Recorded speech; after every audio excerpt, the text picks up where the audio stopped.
Chelyabinsk, Tunguska, Chicxulub. Impacts such as these are often touted as to why we must inhabit more than one delicate world. But there is a far greater threat looming that is practically never brought up. Resources. Specifically, habitable living space. Beyond Earth, we have to manufacture living space. Mars has terraforming potential, but that's just one more world, and will take time. If we could fly to other stars, we could find more already habitable or easily terraformable living space. But there's a problem. Of all the systems we can reach, even with 1,000-year lifetimes, almost none of them have the promise of a habitable world. So we turn to fast and light travel. Of the possibilities, the Alcubierre drive seems the most promising, but it does have issues, and it's actually too slow. To fly faster would require utterly impractical amounts of energy. But what if there is another way? What if we had a drive that could instantaneously jump hundreds or thousands of light years for only relatively modest amounts of energy?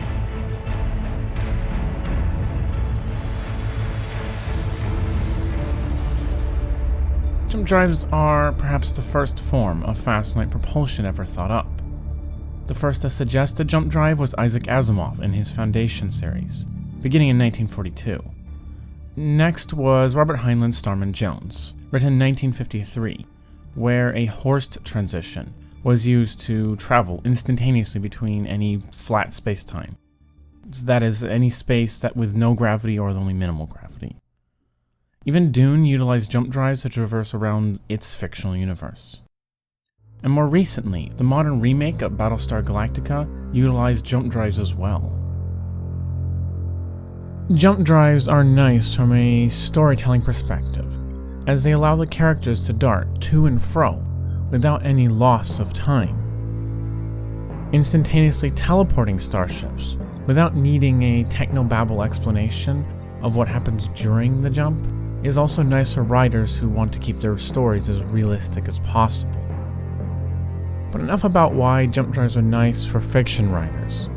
How plausible are they in reality? Has any research ever been carried out on the real-life feasibility of a jump drive? As it turns out, yes. In 2016, a Japanese physicist and author of several books, a Dr. Tataki Musha, wrote a paper entitled The Possibility of FTL Space Travel by Using the Quantum Tunneling Effect Through the Light Barrier. In it, he introduced a method for tunneling through the light-speed barrier and into a new, superluminal state, via, as Dr. Musha puts it, violent acceleration. Dr. Musha discovered this by treating the speed of light as a potential barrier, a wall, something that increases the energy required to transition between two states. Basically, anything that resists change. An everyday example is when an electron tunnels from one high-energy state to another lower-energy state within a light-emitting diode, emitting light in the process. A little Gedanken thought experiment should help explain. Let's imagine a spacecraft is being sent to study our central black hole. Let's also say we're in a big hurry for whatever reason, and we want to reach the central black hole in as little time as possible from our perspective. We don't care how much energy it uses, nor do we wish to bother to stop, simply whizzing by is sufficient. So the spacecraft sets out, accelerating as fast as it can, until it approaches the speed of light from our perspective. As the craft continues to accelerate in order to reach the black hole as quick as possible, it expends exponentially greater energy for increasingly small gains in speed. In this way, the speed of light is acting as a wall, a potential barrier, to the spacecraft, because the energy required to reach the speed of light is, to put it mildly, much greater than zero, infinite actually. Dr. Musha found that just as with an electron facing a thin wall of atoms, or an electric field, if a particle or spacecraft is hurled against the light-speed barrier by accelerating violently enough, it will tunnel through the speed of light and into a new, superluminal state. According to the mathematics of relativity, once you've exceeded the speed of light, it actually takes less energy to go faster and more to go slower. So as a result, everything has a tendency to then automatically accelerate. According to Dr. Musha, the acceleration required for a spacecraft with a mass of 100 tons to plunge into an FTL state is on the order of 10 to the power of 60 meters per second squared. A truly enormous acceleration unattainable by conventional propulsion, equivalent to nearly a decillion Earth gravities, or novemdecillion on the short scale. That's 10 millions multiplied together. The drive could really be described more as a catapult, but is far more impressive than any catapult. Does this mean the dream of a jump drive is unattainable? Not according to Musha. He proposes a method to reduce the craft's apparent mass to zero or nearly zero, so that it can easily attain the acceleration required. Musha bases his proposal on Dr. Harold Puthoff's theory on the origin of mass. In brief, without going in too deeply, Dr. Puthoff's theory is that the mechanism for E equals mc squared is simply that a particle's mass is the energy given to the particle by its interaction with the zero-point fields of the various forces. This is really just the logical conclusion of something in quantum mechanics known as renormalization.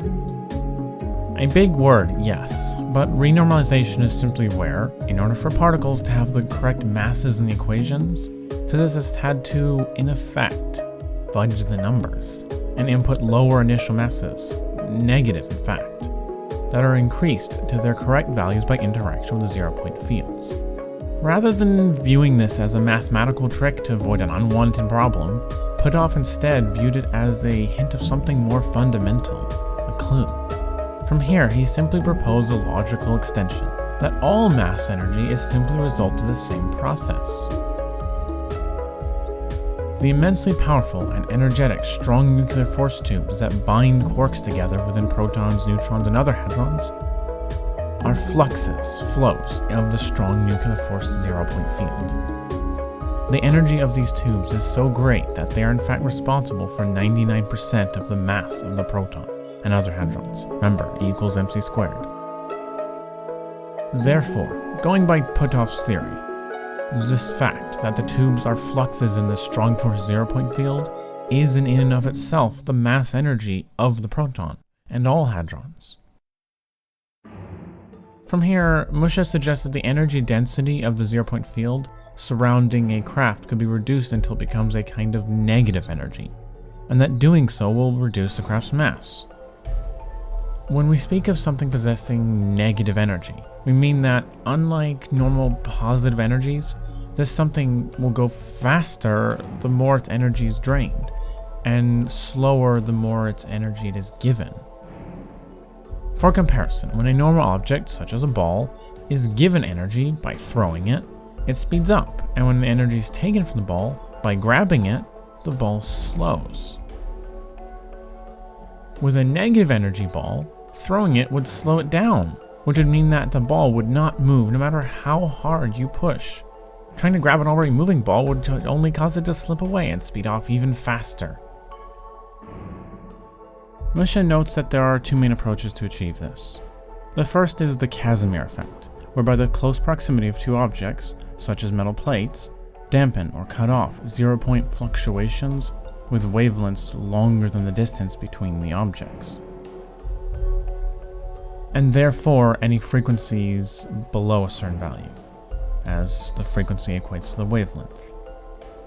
The second method is the so-called vacuum squeezing via ultra-intense lasers. This is also known as squeezed light. Therefore, Musha says, we can conceive of a spacecraft surrounded by a bubble of highly energy-depleted, negative energy vacuum, inducing a violent acceleration, as any tiny force we set up in the desired direction will manifest as an extreme acceleration once the mass is reduced. This would be achieved via intense lasers, firing forward and also outward all around the craft. A kind of photon shield, yet again. By the way, Dr. Froning and colleagues based their own propulsion system on Dr. Puthoff's theory as well, a related principle here. What will fast and light travel via this method be like? At this point, Musha actually utilizes string theory to find out what will happen. As you can see, this propulsion makes use of all of our latest science, a truly bleeding edge technology.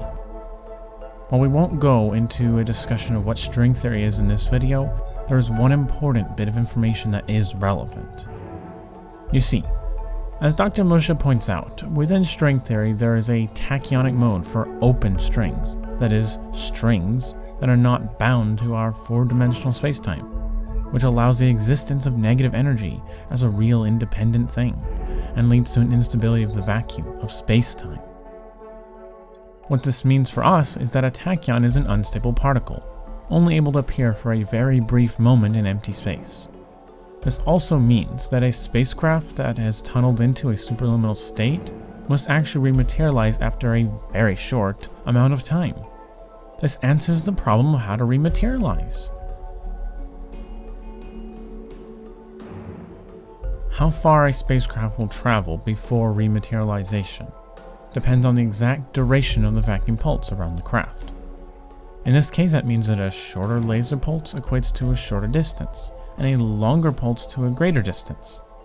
The energy required to jump 1.5 times 10 to the power of 24 meters, some 62 times the distance of the Andromeda Galaxy, is equal to about half of Earth's mass converted to energy. However, shorter distances, even many thousands of light years, would require enormously less energy, so little in fact that a fusion reactor ought to be able to supply the energy necessary. And there you have it, the Musha jump drive, an instantaneous, faster-than-light drive that appears to be actually feasible, at least to the technology of the not-so-distant future.